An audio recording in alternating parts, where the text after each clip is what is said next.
Welcome to this special episode of the YAHOWAH blog. We're here in our library studio, and we have Leah with us. She has composed two new songs, one of which we're going to debut on this program. And the story of that song is based upon the story that is told in Numbers 5.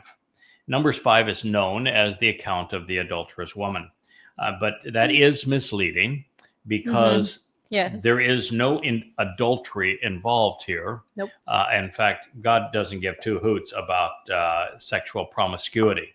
When he speaks of adultery, it is religious adulterers being unfaithful to him with false gods like G-D and Hashem and Jesus and Allah and all that sort of thing. The Lord, Adonai. Asherah, the mother goddess. Asherah, the queen of heaven and the mother of God. Those kinds of things is what drive him crazy. He hates it. So there really is no adultery involved here. And to specify a woman is really unfair. The woman is a stand-in for the returning mortal remnant of Israel, and therefore for men and for women.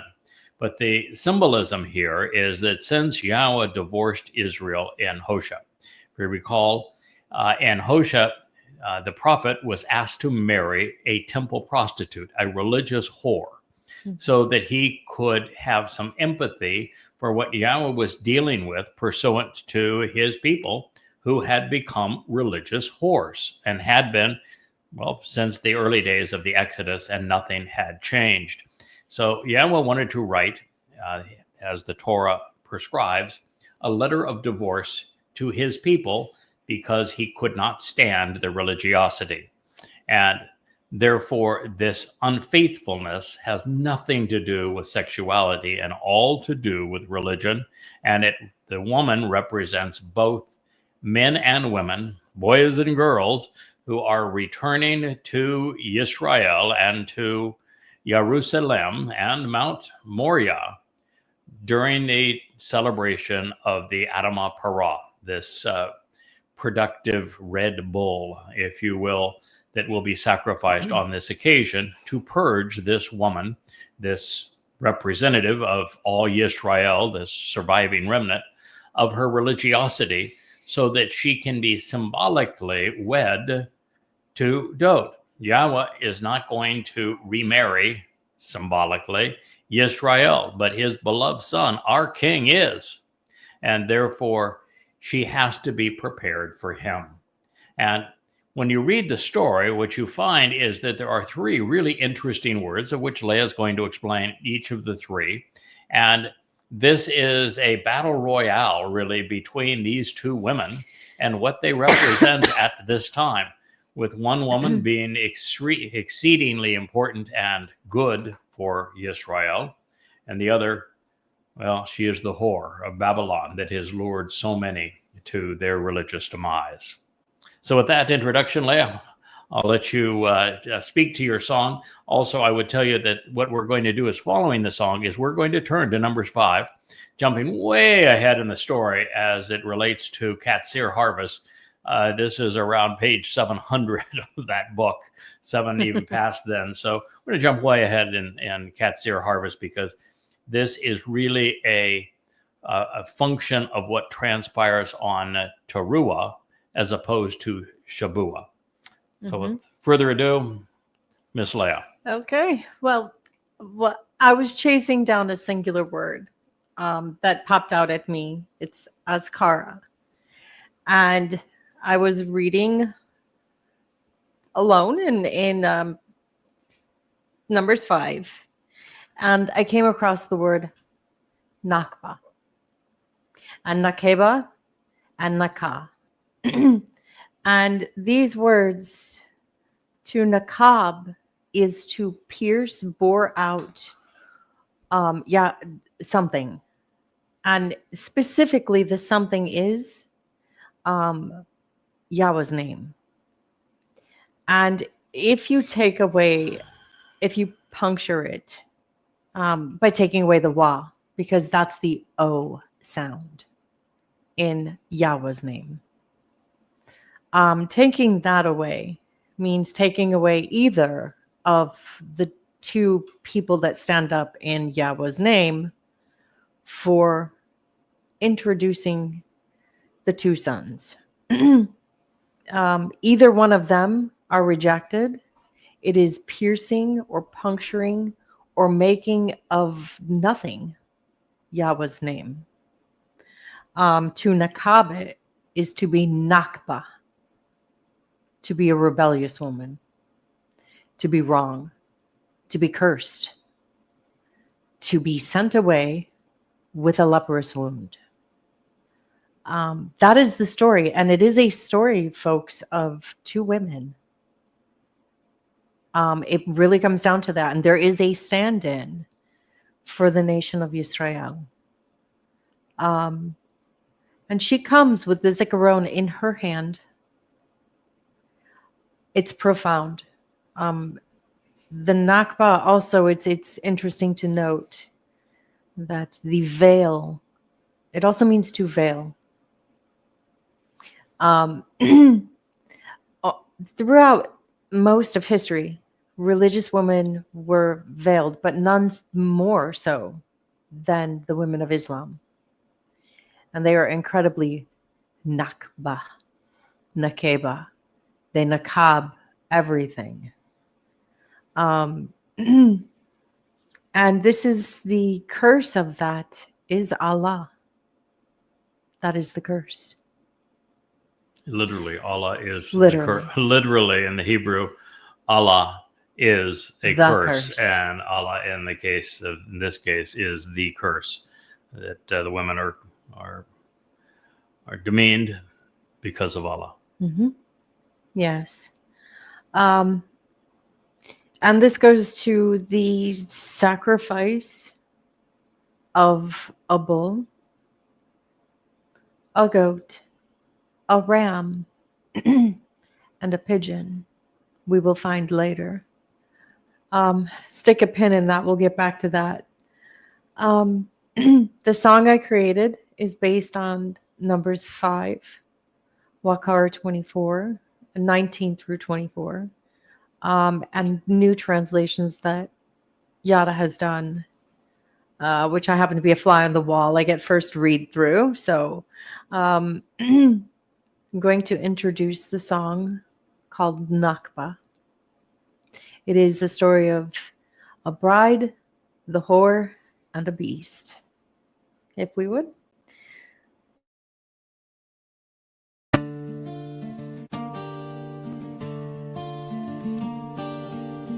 Come here and listen to my tone.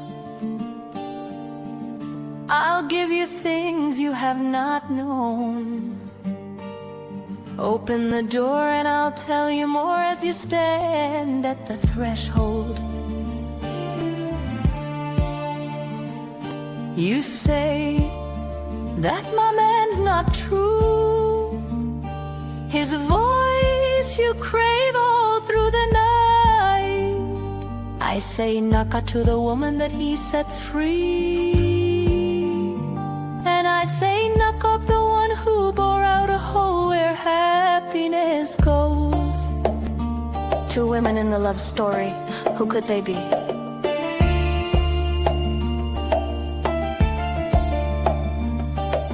One loved the problem for the other to solve.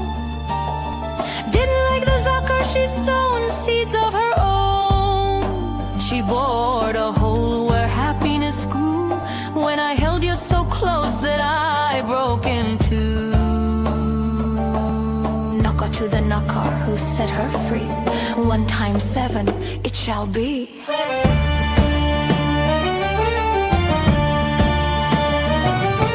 A father loves his son and set for him a bride to marry. Built them a home in Yahowah's name. She came to destroy with a flame. At 7 in the morning I did weep for the jewels in his crown. Be you and me, she tossed them to the ground, where they lie in dust. One loved the problem and the other to solve. What do you think when you think about love? I think about him that let me exhale, and in his greeting is Yahuwah's name. It tears through my mind that I have never knew that all the things of love I thought were untrue. She tore them up and bore a hole right through, a father's signature, and she will weep for that which she pierced. Weep not for her, the unclean soul, she who stands prominent on every corner to lay in wait for the souls of men. Weep when dumbstruck. With the beloved of Yah, your days are numbered by the Tzaba. Yada is the right hand of the Kodesh one, Yahowah's voice, and son don't like it. She's the other one. Oh, backsliding daughter, how long will you pass yourself around? Unclean, unclean, you're into bonds. I told you her story when she broke the wall. She bore a hole into it all. I could tell it again, but I'd rather not. She bore a hole where happiness was. She took what was not hers to take. She left the other to clean up her mess. Forgive her not, for she is not mine. She opened her mouth and outpoured bitter wine, and not like my monologue, which riddles her mind. Yes, I'll find the O to replace the stolen, and I'll stand with the bull in honor and name, 'cause he found a woman which was bored out of the beloved, and I'm so in love.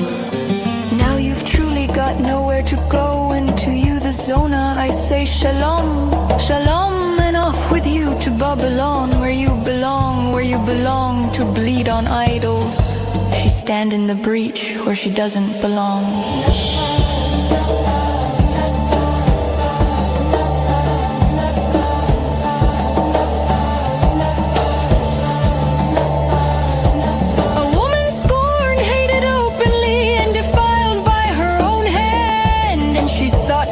Out to the tree of life, only it is not there for her. Send her away, Yahowah says, with her leprous wound. She doesn't belong. Now I got a stone in this song, and I'm going to scream from the top of my lungs. She bore a hole where happiness goes. Now I got a hole where the O used to go, with a stone on my bosom where my heart used to go. Oh, on my tongue I am going to place the happiness where she you won't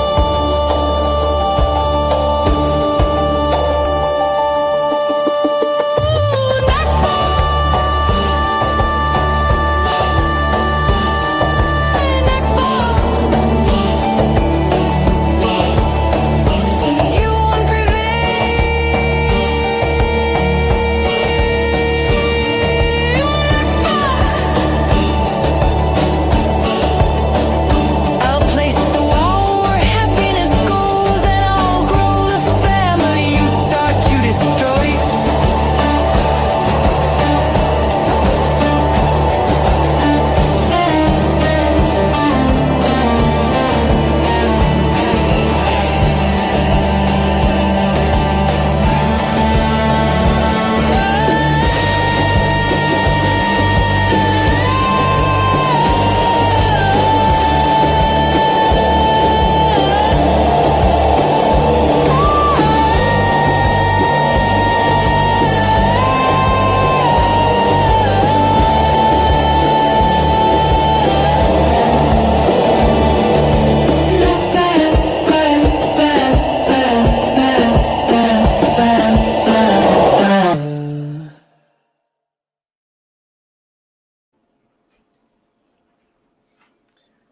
Well, just on its own merits, it is a beautiful song. It's beautifully scored. The visuals are dramatic. I would make one change, which is that when it's showing the Christian implications of the Mother Goddess, the Mother of God and the Queen of Heaven, I have a better image for you to put there. Absolutely. It is the new Pope bowing down before a statue of Mary, the Mother of God, and the Queen that's perfect. And the Queen of Heaven. It drives that point home. Oh, yeah. There is, wow, so much to unpack in that song. I think it's probably better that we treat it briefly at this moment, and I will do a far deeper dive into it when I have all of the lyrics in front of me and can go one section at a time and speak to it. I like being extemporaneous. I would have preferred, if I had all of the lyrics to it, I would go through the lyrics now and explain every nuance in that song, because it's intellectually stimulating, the references here. But I'm going to share with you something that I think is important for you to hear before we go into Numbers 5. This idea of boring a hole in Yahweh's name and taking out the Wah is very personal with Leah and with myself and with the covenant family. With Yahweh. God's name is Yahweh. The Wah sound, which makes the O sound in the middle of his name, it's the same sound that is derived from the Wah in Torah, and no one has a problem or Shalom recognizing that it's Torah or Shalom. The O sound in Shalom is from the Wah. And we've been studying in one of our series the prophet, in fact, I think it's this one, just much earlier in the text, from the prophet Yoel. And how do you think you get Yoel? It's Yahweh is God, Yoel. And it's like the name Job. So many of the names that are conveyed have conveyed that unmistakable O sound. And we all know it's an O sound.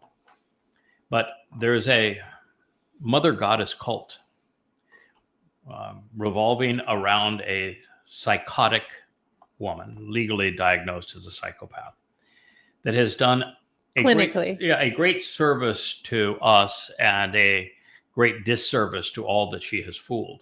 Great service to us is that anybody that's foolish enough to be part of her mother goddess cult is good riddance, and somebody we don't have to endure forevermore in heaven. So I'm glad they're gone. Absolutely. And it's a service to the truth, really. And that's the whole purpose of evil. I mean, God created Hasatan to represent evil. His programming is not dysfunctional. He's doing exactly as he was programmed to do. He is the one who fooled Chawah in the garden by inappropriately rendering Yahweh's testimony. And he is the author of Christianity and of Judaism and of Islam and of this cult. And so he serves a purpose. He is the filter. He is the distraction that prevents eternity with Yahweh turning out to be as ugly as life is now here on earth, plagued as it is by religion and politics and conspiracy and all manner of militarism. And in this particular case, to differentiate themselves from what they had learned, they changed Yahweh's name. And they took out the O sound. They made it Yahweh, and boring a hole right in the middle of his name. Now, that Wah in his name is very important. It is the tent peg that secures his name.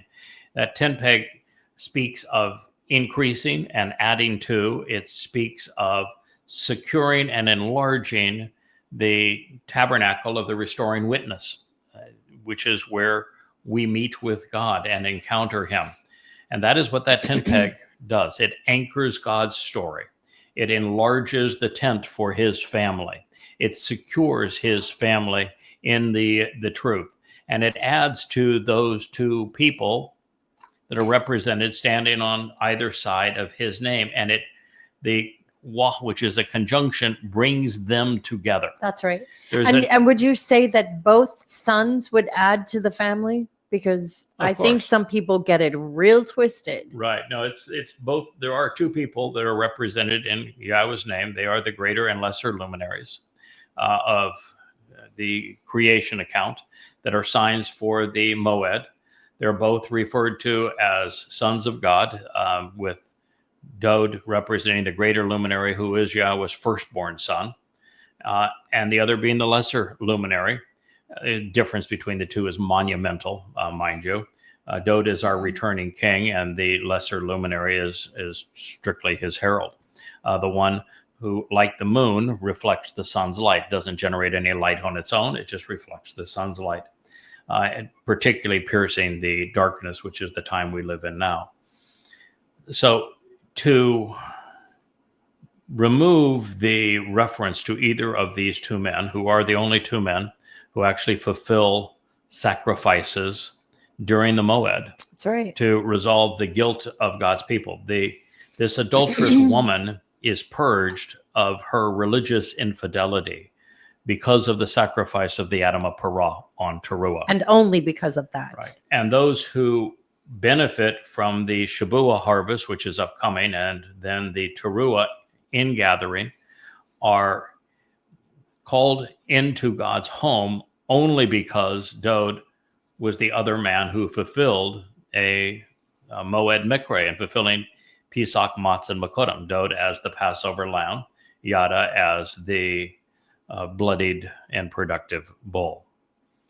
This is God's story, and he repeats it throughout the Torah, throughout the prophets, and he wants us to know it. I'm rendering now the story that begins in Numbers, Bamidbar, in the wilderness, 11, 12, 13, 14, 15, and ends in 19 and 20. And it is...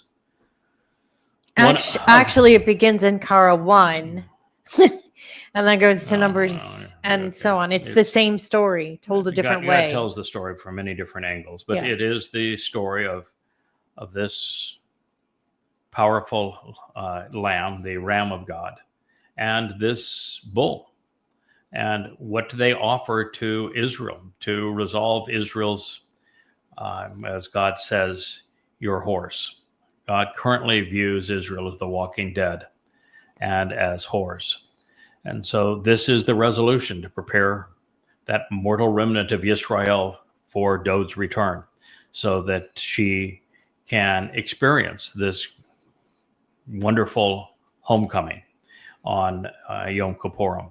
So that is the story that God's telling, and we had the really the benefit of having this leprous whore, psychopath, who once was manipulative in our midst, and was so troublesome. That's a nice way of saying it. And then after stealing from Leah and myself, and with us being the single most supportive individuals in her life ever, she went crazy, and she was able to lure away who knows how many people, but who cares? Actually, the more the better. Yes. Not for them, but if you were susceptible to such stupidity, then I'm glad you're no longer part of the covenant family. And so here we are, and we are reading this story because it is the same story that is presented in Numbers 11, when Moshe said, I can't deal with these people. They are way too obnoxious. Yep. And I just can't do this anymore. God, kill me. I don't want to. Can we know? I don't want to be part of this anymore. Yeah. And God not only didn't chastise Moshe for giving up, he agreed with him, but he said, I'm going to resolve this problem. I'm going to give you a team of people who are going to work as a means to relieve the burden. Deflect the pressure. Of the annoying nature of the people. You're still the only one that's going to speak for me. However, that's just to get them to the promised land. And this team is going to be girded such that they can deflect the animosity to people because they are really annoying. Then Numbers 12 is worse, where now the annoyance is a fractured family. Yep. Miriam and Aaron, Moshe's brother and sister, attack their brother Moshe based upon his wife as just as a means to undermine him and to be mean, which is what this leprous hornets cult did to my wife to undermine my relationship with Yahowah. And then they claimed we too speak for God. Oh, and sure they they made did. the exact same claim, just as it's prophetically. In fact, explained. have you heard they've rewritten Genesis? Yes, they have. Oh, wow. Yeah, they rewrote Genesis to include Mother God. Of course, there is no mention of a Mother God anywhere because God is always presents himself as our Father. Yahweh is a masculine name. Every aspect of his nature is conveyed as a parent, as a father figure. And what they want to extrapolate as Mother God is a ruach, which is not a separate part of Yahweh. He has a nephesh, he has a ruach. Both are feminine nouns in Hebrew, but they do not create a new persona, and there is no speaking role for the ruach. The ruach performs services pursuant to Yahweh's instructions. The ruach is not a separate persona.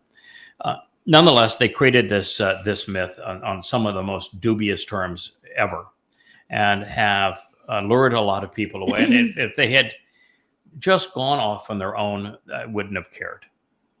So she stole money. So she abused people. That's you can't fix everything, but they didn't. Nor would I want to. They stole copyrighted material from me, my transliterations, my translations, my unique translating style, the bookshelf ideas that I came to present our material. They were obnoxious and trying to attack on all forms of social media, just to make certain that our metrics weren't as robust as they would otherwise be. Just mean, disgusting from God's point of view. That's why he struck Miriam with leprosy and not only exiled her, and she is the representative of this woman who is so nasty. As head of this mother goddess cult, struck her with leprosy and sent her outside of the community. And then in Devarim, the last reference to her is that she's the great example of divorce. Of goodbye, good riddance, you're gone. And so it's a really interesting story. And of course, in Numbers 12, we're introduced to Yahweh's solution, as we keep on saying. He has a couple of guys. And a couple of guys. And his couple of guys are Eldod, which is the Almighty's beloved. That is unquestionably Dode David. And my Dode. And the other one is my Dode. My Dode. Yeah, I know. My beloved. Yeah, well, it's the my would be symbolic of the mem, which is the waters, which means that he provides, there's cleansing provided and new life provided through him, and that he's also a goy, and that the yod would indicate that he is conveying both God's influence, but in this case, since it's associated with Dode, he is Dode's right hand. He is Dode's right hand. So these two people were filled with the ruach of Yahweh. That did not, by the way, make them mothers. No. You know what all this screams to me? Girls. It screams mommy issues. Oh, of course. Well, it screams, I have a miserable life, and I am desperate for to be important somehow. So I'm going to create a mommy figure that everybody can worship me. I'll build a temple to myself. Then that is, she built a temple to her. Well, she had some help building the temple. Oh, sure she did. A temple builder who is now the subject of Numbers 15. Yes. Yes. So he's and also Kara 24. Yeah, he's going to find and both. It's the same exact guy. Same fate. Same guy. She has a builder. What his fate is too, as we push forward with this. So that's Numbers 12. And then you move into. Well, they were desperate to make it in Torah. Guess what? Yeah, they did. Wow. Numbers 13. Then is the story of what's called the spies, and we're going to find, as I'm going to present this in the future shows, that every aspect of the word for spies tells about this story. This woman wanted to be a songbird. She wanted to be the gazelle, the great gazelle, the gazelle, and then the shore.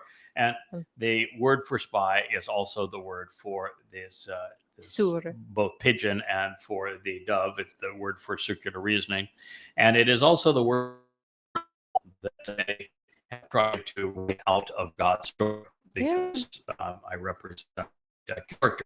Not that one should envy that, not that I'm bragging, because, well, the bull is one of the two animals sacrificed, which they would say, well, that's not possible because there's no human sacrifice. And then you'd say, all right, then you don't understand the nature of the sacrifice that Dode made as the Passover lamb, and the fact it was just his corporeal body, not his soul. That means you're also boring out.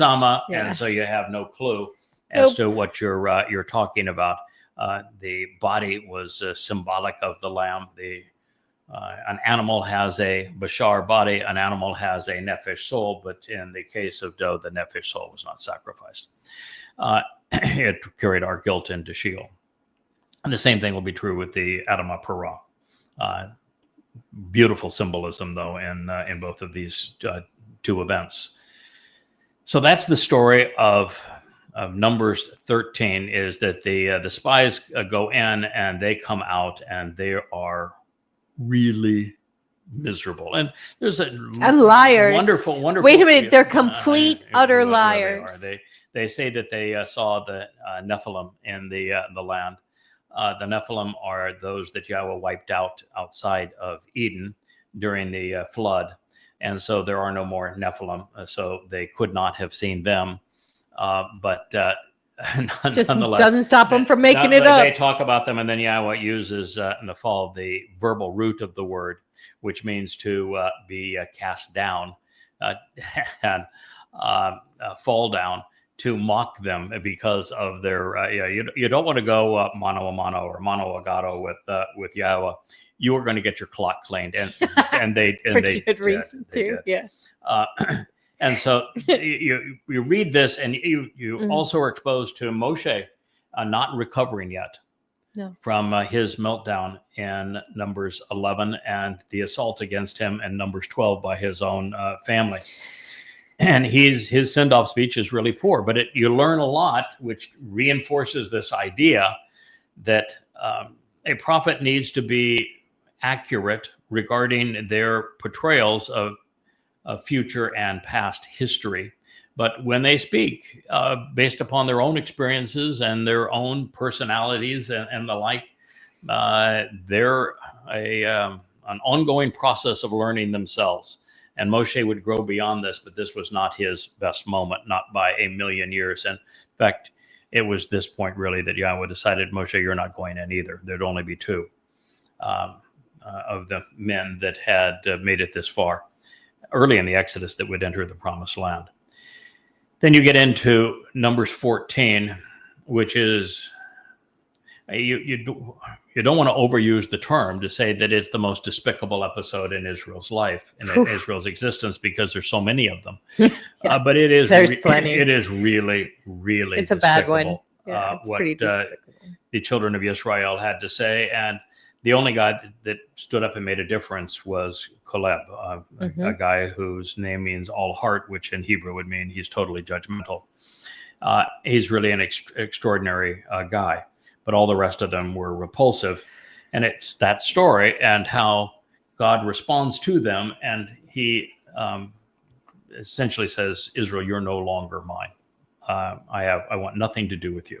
Washed his hands of her. You're as good as dead to me, and my view of you is that you're horse. So this idea, it's an important idea because it takes our attention to the adulterous woman here, that he's calling the men who spoke out against him prostitutes and whores, using a term that's also appropriate for adultery. And it was because of their religiosity when they thought that they could change the word of God, speak for God, and be bigger than God, and say we don't want God's gift, so we're going back to slavery. It's an amazing story, and in that story, there is one of the most profoundly humbling presentations I have read, and it'll be something we'll share in a future program. But when Yahweh gives up on his people at this point and sees them as whores, he says that there will be a single goy who will be more effective, more important, more relevant to this final large return of the mortal remnant of Israel than all of Israel combined. So God predicted, he says, I can't do this through you, Israel. So I have a solution, and my solution I got a guy. Is a guy, and that guy happens to be a goy. And it's a very powerful statement. And then he has Moshe gives a recap of the plight that they're in. And in that plight, Moshe specifically says that of this, that the fathers and the sons of Israel will be plagued for 3s and 4. He doesn't say 3 or 4 what? You read everything in your Bible, and you're going to read 3 or 4 generations, the 3rd and 4th generation. It doesn't say that. The word door doesn't appear. There is no reference to a generation. There is not. It doesn't say years. It doesn't say generations. It doesn't say millennia. It just doesn't say. It just says it's 3 the or word 4. for 3 in plural, and then the word for 4 in the singular form. And so if you're using Yahweh's typical symbolism, that would be 3,400 years. Yep. And from the moment that this statement was made to the day that goy was born, exactly 3,400 years.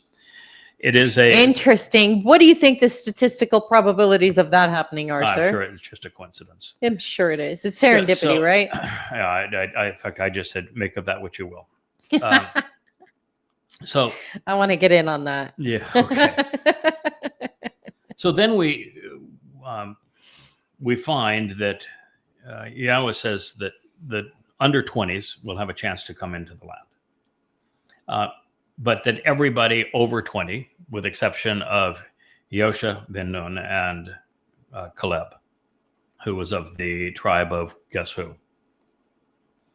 Caleb. Yehuda. Oh. Yeah, Caleb represents Dod in this story. He's from the tribe of Yahud. So they, he tells them that it's only the less than 20s that are going to make it into the land, but it's going to be 40 years before they have that opportunity. And in the meantime, they're going to go chase lammies around the wilderness. That's going to be, and it's going to be a bitter time for them. And so the adults all said, well, the heck with God. We're going to go in that just because we said we wanted to run away from the land. Now that God has said that we can't get into it, we're going to show him. And so they tried to enter the land. They got slaughtered, literally slaughtered, which is exactly what God said was going to happen to them. So it's a very powerful story. And then you get into the 15th chapter, and there's this abrupt change that isn't a change at all. Yahweh says, when you speaking now to those 20-somethings, that under 20s, that are 40 years from getting into the land, that when you get into the land, this is what you're going to do to resolve the mess you have just made that have separated us. And this resolution revolves around 3. And principally 2, with the 3rd contributing in the end. And it's a bull. It is a lamb. And it is a goat. The bull is Yada. The lamb, of course, is Dod. And the goat is Elia. And God goes to great lengths to talk about their voluntary and loving sacrifice that they offer on behalf of the people. It is a gift. For reconciliation and the nature of this gift. And it is, I would say that God's presentation, since it is rendered in very long, complicated sentences, may only be for the mature, for those who are exceedingly thoughtful and Interested. and are focused and interested, because every nuance is riveting of it and speaks of what God's going to do to resolve this problem. Mm-hmm. But In great detail. from that point, then the next thing that is raised is that there is this fellow that's tearing up trees Yeah, there is. on a Shabat. And they say, well, what should we do? And God says, stone him to death. And no one's ever understood why God would react so strongly to a guy. It's always translated, he's picking up sticks, but the word there is etz, and etz means tree. It's a tree. In Hebrew. And so, why did God respond?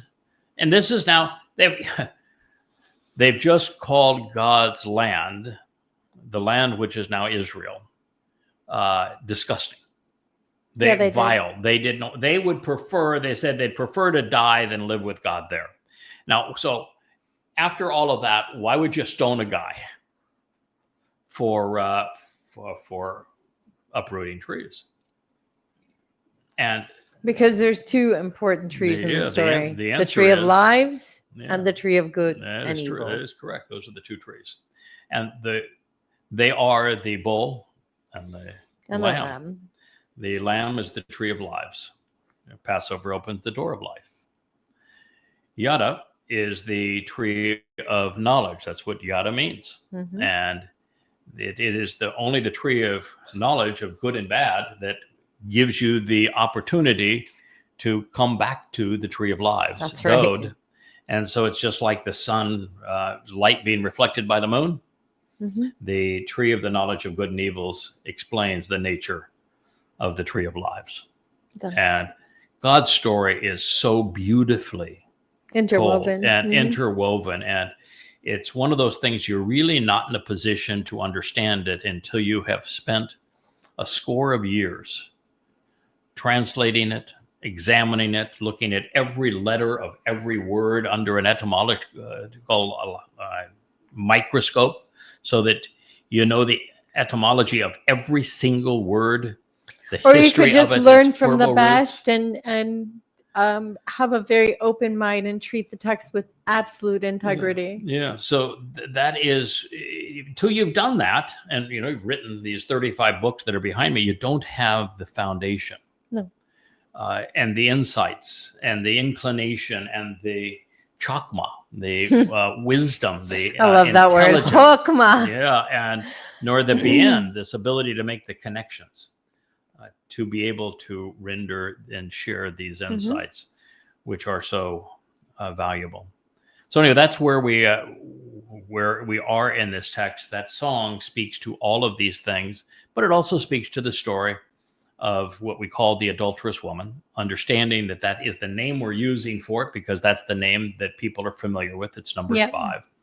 And the cure for this, and I can assure you that I am the first person ever, since this was written 3,400 years ago, who has correctly identified the adulterous woman as the mortal remnant of Israel, and that the adultery is religious infidelity.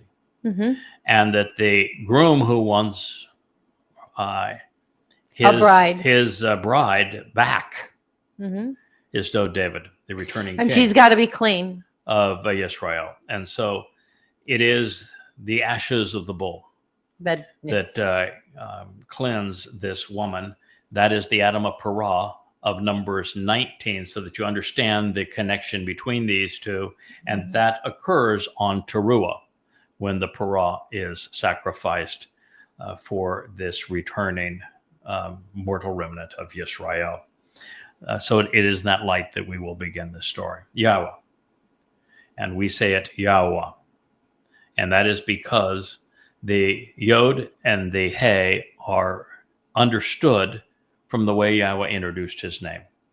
In the Torah, which explains the pronunciation of the Wah, Yahweh told Moshe that his name was based on the verb Haya. That's right. And the verb Haya explains how to pronounce the He and the Yod.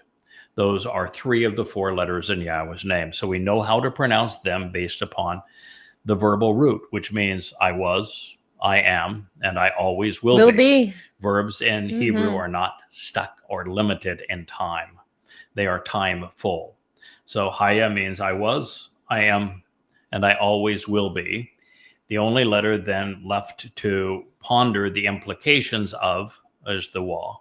And we know the pronunciation of the wa from hundreds and hundreds of Hebrew words. But of course, Torah, which is God's teaching on the subject and the Shalom. place where his name was revealed, the wa sound, in addition to the hey sound, comes from the wa, the o sound. Also, there are many names associated with Yahweh, like Yoel, Mhm. that convey the o sound of the wa. To remove it is to degrade Yahweh's name. It is an unforgivable offense. It is. Yahweh spoke Dwar to Moshe. Moshe is a name that means to draw out. It is from mashah, the verb, to cause people to leave one place and go to another. Mm-hmm. To say, provide instruction and direction. This is shawah.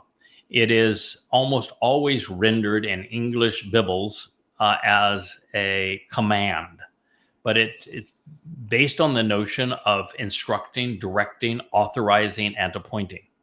This was written in the Peel imperative.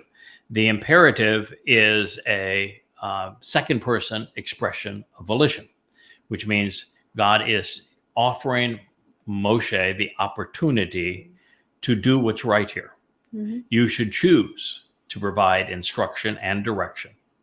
Regarding, who is this regarding? Now, this is the chapter on the adulterous woman regarding Bnei Yisrael, Mm-hmm. the children of Yisrael, that they voluntarily send out, that they shalach, they dispatch, they choose to remove. Mm-hmm.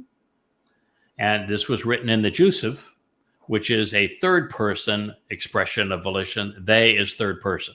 So that they voluntarily, of their own accord, send out. They remove from the community, the encampment, from this dwelling place, everyone who is infectious, whether mentally disoriented, with chronic anxiety, hopelessly confused, plagued by a pandemic disease, or leprous.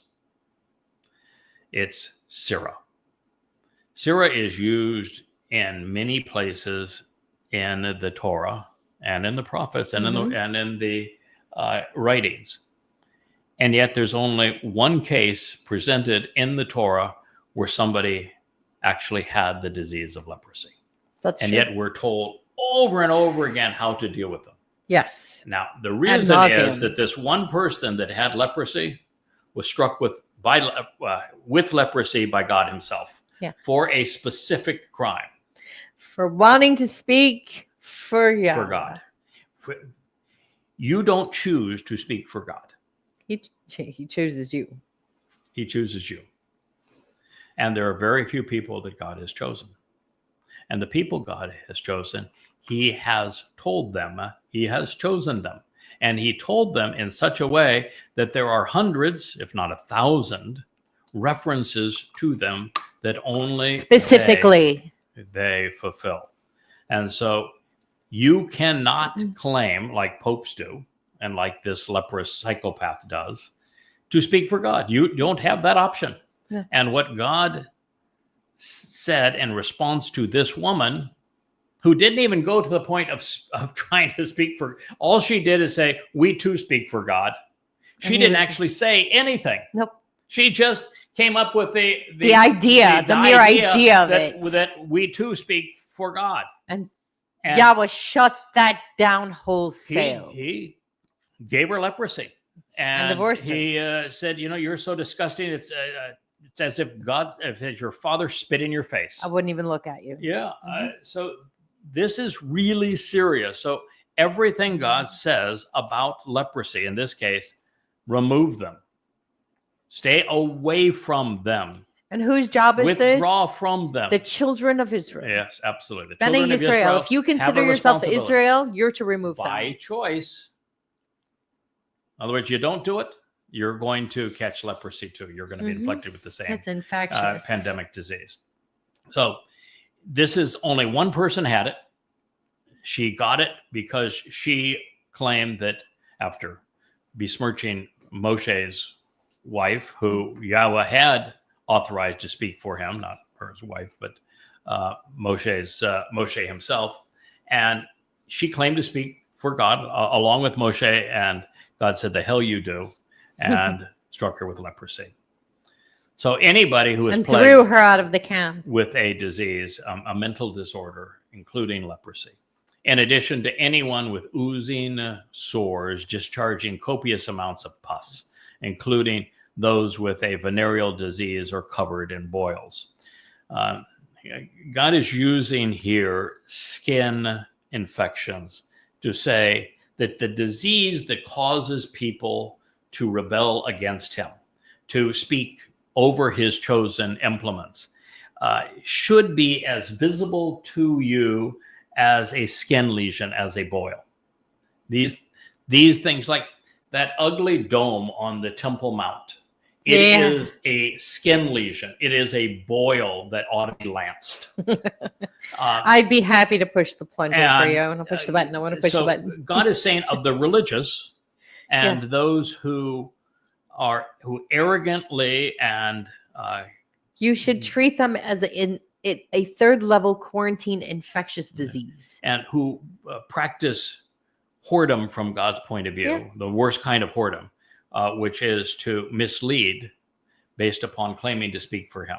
That's right. That these individuals should be so obvious to you that you will recognize them just by looking at them. They're infected, as well as anyone whose soul is contaminated, polluted, defiled, or any other corruption associated with religious idolatry,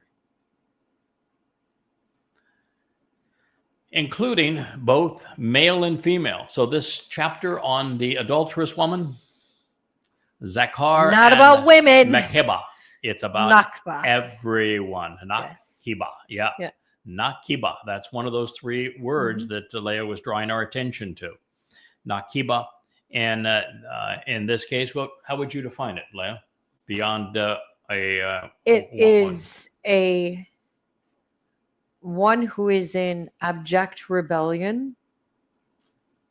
One who is really accursed, an accursed person. That is someone who takes and perverts and twists Yahweh's nature, his plan, his path, or his people. You are Nakba.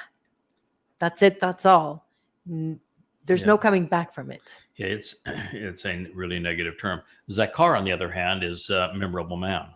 So it is in almost all cases, a very positive term. You can be a memorable man and be awful. Adolf Hitler was a memorable man, and he was awful. Donald Trump is a highly memorable man, and he's the Antichrist. Horrible. There are some memorable men.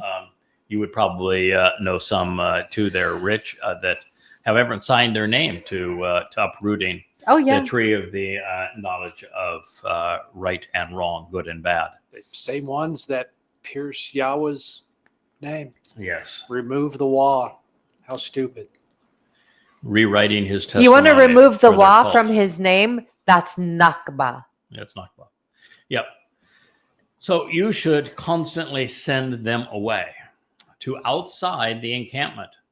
So if it's a notorious person, infamous man, or a unclean woman, you should constantly send them away to outside the encampment, putting them apart from where the community is living.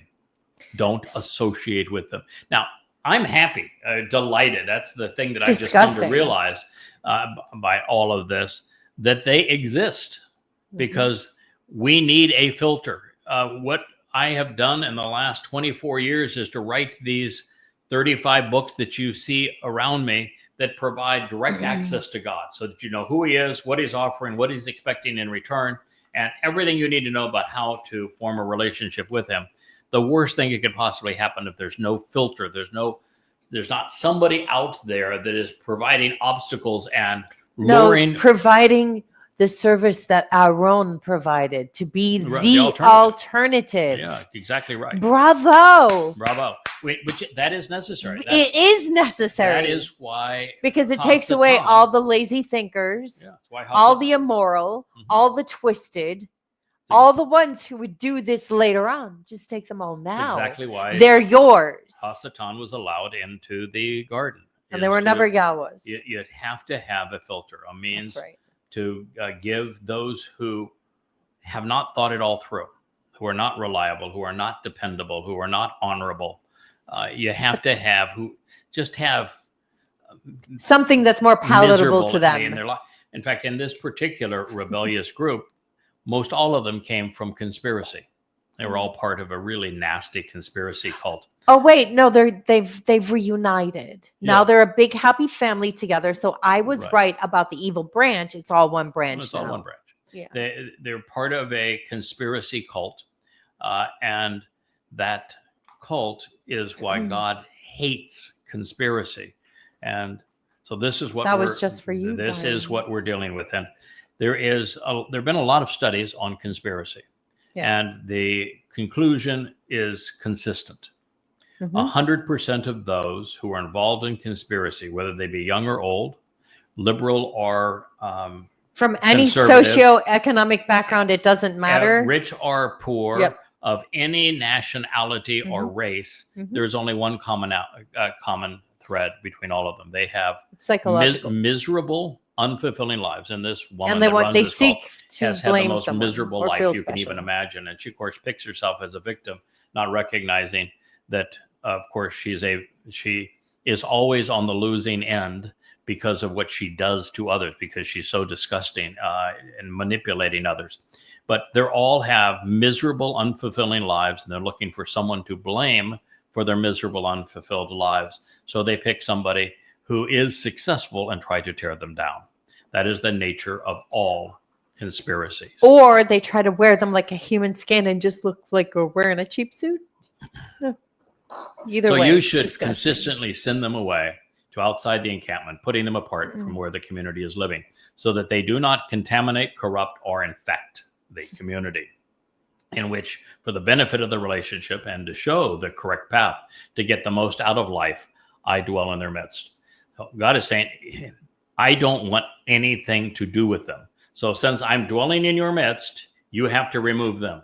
Did you hear that, kids? It's either you are in charge of getting rid of them. It's either you, not mommy or daddy. It's the children of Israel. Your choice is you can get them out be with me or with them, but you can't have both. Cannot have both. So be careful. If you choose them, it is goodbye to you. For a home, now this, by the way, is what I've been saying for decades. The only sane approach to a deadly pandemic, like Islam, for example, is to quarantine it. Similarly, Israelis should isolate the Haredim so that their delusions do not spread. They should do the same thing to the Marxists, by the way, too.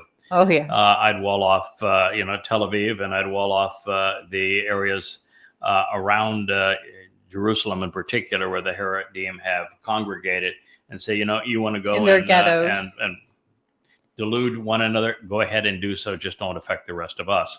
Now, okay, that would shrink Israel by 40%, with 20% on either side. It kind of would, yeah. They're parasitical on both ways. They're exceedingly destructive politically and religiously to Israel's viability. And so long as they have a voice in Israel, Israel will be a house divided and separated from God. So when there is a viral pandemic like COVID-19, those who are infected should never be brought to hospitals. That was the first thing I said when that disease became known in 2020, is that we're doing something incredibly stupid. We're taking the people infected with this virus and putting them in the midst of people who are really sick. And what you're going to do is you're going to spike the fatality rates that would otherwise have been as few as 1 in 1,000, which is the average mortality rate for the flu, which turned out to be the overall mortality rate for COVID-19. Although COVID-19, because of the research that was done in the Wuhan lab, had a far more effective triggering mechanism that made it much more difficult to shed. And it was a virus that was a blend of 3 viruses. It was kind of like a delicatessen of viruses, where it had the old SARS virus, Ebola, and HIV all blended together. Recombinant. But the fact is, you just don't bring sick people into a place where there are sick people. No, you get them out of or there. Or where your children are, or where your elderly are. Get Get them out. You get them out. It's not that you ignore them. You just get them out. You withdraw them from the community so that the community is not at risk of killing everybody. There are copious reasons that God is steadfast as an advocate of Kodesh, which is separation. For home and community to be safe, we are most compassionate and wise when we remove those who are unhealthy. Mm-hmm. They can and should be treated, but apart from the community. In some cases, there is no treatment, like when Angela Merkel decided that she lied about Islam and brought Muslims into Europe. They have destroyed Europe, and there is no turning back from what she has done. It's Europe's over. There's nothing now that can be done to save Europe. And therefore, this reads, the children of Israel did so and sent them out such that they were apart in a public place outside of the encampment and community, consistent with the beneficial manner Yahweh had spoken to Moshe. The family engaging and enduring with God did what was right. That didn't last very long. Nope. This is still early. This is Numbers early 5. in the story, babes. This is Numbers 5:4. Yahweh spoke to Moshe to say, declare this to the children of Israel, branded with a stigma, as a sign of being possessed and controlled by another, is a man or a woman who chooses to continually act upon or habitually engage in any part of that which is offensive and wrong, with ensuing guilt for having missed the way or leading others astray. I would say we made it pretty public. Now, in terms of leading people astray, there's only one institution that does that pursuant to God. Religion. That's it. By acting in an adulterous and unfaithful manner. So now he's using a term that would convey unfaithful, treacherous, adulterous, and it's ma'al. God is associating infidelity, defiance against him, treachery, and adultery with misleading people, leading them astray, which is a religious undertaking. Yeah, it is. So by acting in an adulterous and unfaithful manner, being defiant and treacherous by rising above Yahweh, what did the children of Israel do in Numbers 14 and 15? They said, to hell with what Yahweh says. We'll go climb that hill. We're going to go into the promised land. We don't need to listen to him. They did the same thing they've always done by effing themselves, thinking that they know better than Yahweh. They gave God the bird and spit in his face. That's right. By the way, God didn't like it. No, not very much.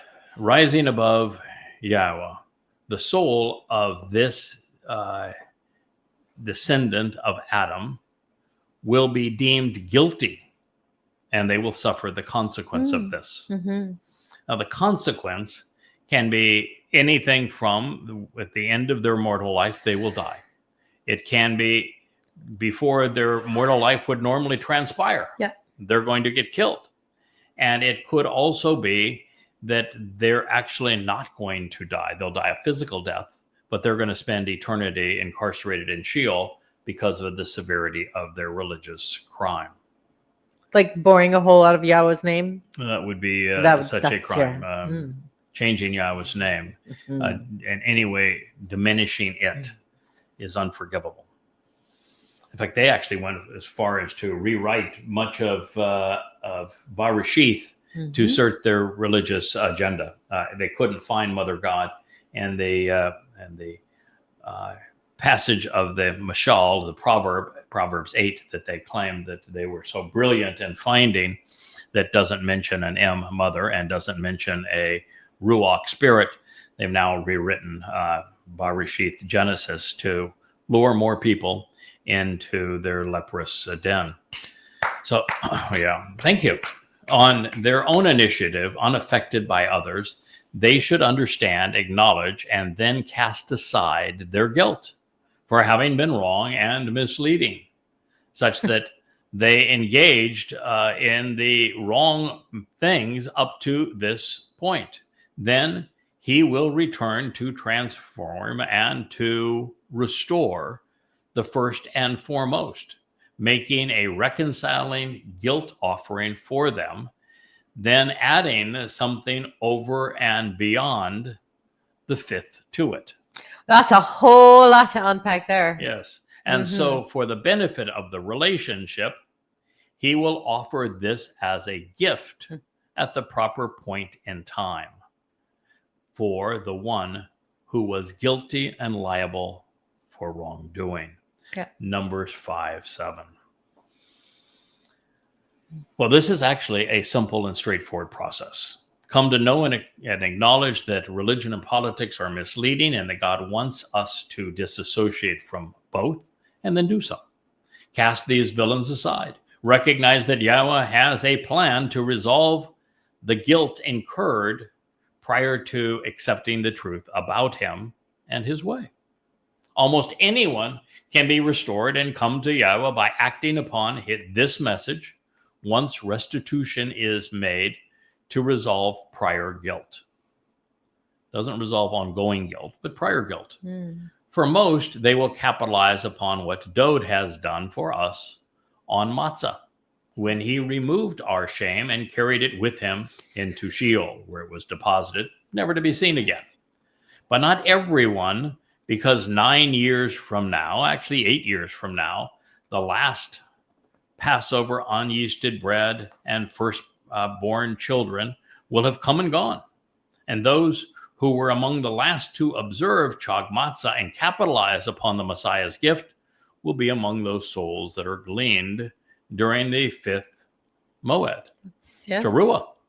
And those who had not, who were left behind, this mortal remnant of Yisrael, who were God's referring to as the religious whore.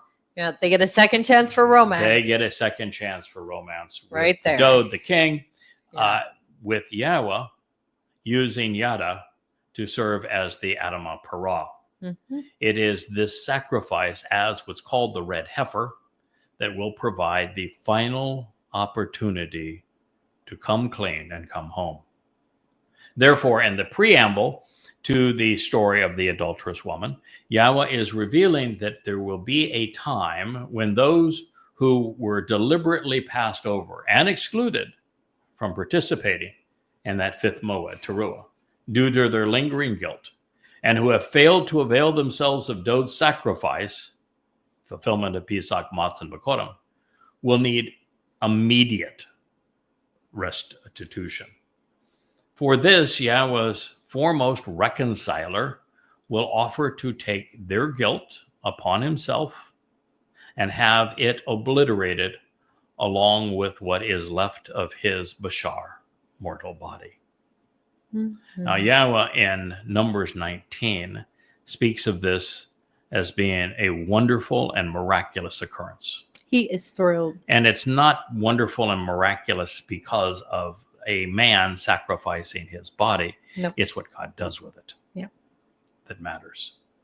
It's the effect of that, the conclusion, yes. So for Yada to refer to what Yahweh has and will continue to do with his Bashar, which, by the way, is also the Hebrew word for herald, on the Yom Teruah, which is the day of the herald, as his foremost means to provide reconciliation at that last moment is accurate, because Moshe was Yahweh's foremost liberator and teacher, and Dod has been Yahweh's foremost protector, role model, and savior. And while both the first and second Zeroah offered the means to reconciliation, it was not their primary mission. As foretold, the Adamah Parah's gift of reconciliation will be over during and beyond the fifth Moed. Mm-hmm. As did his king before him, he will offer his life to restore the remnant of Yisrael on the cusp of the Messiah's return. Consistent with the prophecy of the red heifer, his offer will be to cleanse their souls by accepting and then incinerating their religious and political malfeasance. I said that's a big job, and it's a big effing deal. It's a big request by God. Mm-hmm. God had to know that when he wrote all of this prophetically, inspired it prophetically, that this man would come to exist, that he would agree, that he would devote his life to learning, that somewhere along the line that he would figure out, just as Dod did, that it's my role to do this, and then he would agree to do it, and then he could be counted on to see it through. That is, you better be really sure of yourself if you're going to put that kind of commitment in writing, and do so 3,400 years. I'm sure of in one advance. thing and one thing only. He picked the right animal when he recognized the cherubim. I am certainly not going to question God's judgment. I think he could have done better. But evidently, it suits your personality. Evidently, there wasn't any. Well, maybe you don't know. Maybe you haven't looked into the beauty of bulls. What I would say with great confidence is that I did not win this job by being faster, smarter, quicker, better than the other applicants, because there were no other applicants. You won by default. Yes. Yes. I came in last and I came in first in this particular situation. So it's lovely that you like to self-deprecate. However, Yahweh seems to think you're a big effing deal. Yeah, I came in. So put on your big boy pants. I came in unchallenged. Time to roll. I came in unchallenged. God is very clear in saying that he looked for millennia and found no one among his people that were willing to listen to him and do this job. We were too busy being hoarse. So he scraped the bottom of the barrel, found himself a goy, and we were off to the races because I was willing to do it. Unproductive? Look at the bookshelf. No, I do think that while God should have been able to do better. Do you? The fact of the matter is that once we engaged, we've been effective. We've been productive together. I don't think there's anyone that can actually question that we have been a very good team. I think so. I've served God with every ounce of my devotion, and I will, when this is over, which I'm not sure it's ever over. I think with God, it just continues. Leolam, forever's forever. And God is quite good at this idea. I don't want you to get bored.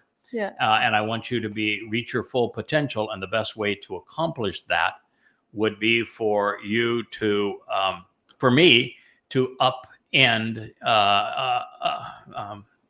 ante every step of the way. So just when you you never do get comfortable with what God is requesting, but just when you process what God is requesting. Yeah, he'll put something new. He put something new. So you're never going to get bored. This is just the way it is. I am told by my beloved producer. Wrap it up, Buttercup. Yes, that we need to wrap this up because we do have a show that wrap it up, Buttercup. Is this evening. It's hard for me to do this because of the fact that I do dearly love that song. I think it's my favorite song that you produced thus far. Thank you. There's so much to share about the basis for that song in Numbers 5. It is a story that I have not told with the layer of passion and detail that it requires. And I could stay here and talk about the basis of this for the next 20 hours Me and too. would be in tears and smiling and passionate. This is really important. I'm going to leave it at this. Which is why I I'm did gonna- the I'm gonna song. leave it at this, Leah. Okay. Most people believe that the Torah is a history book. No. I have come to know that it is a prophetic book. Yes. Virtually every story and event in the Torah did those who were part of that story very little good. Everything Yahweh said to the children of Israel during the Exodus had no value to them. They flipped God the bird. They told him to go away. They said, we don't ever want to hear from you And again. shut up. Yeah. And so it did them no good. So every one of those stories is prophetic. They have not held meaning until this moment. And that is why those stories are all coming alive as part of the YAHOWAH blog. God is now telling his story to his people the way he's always wanted it told. And these accounts are all prophecies for our time, for you, for me, for us, for now.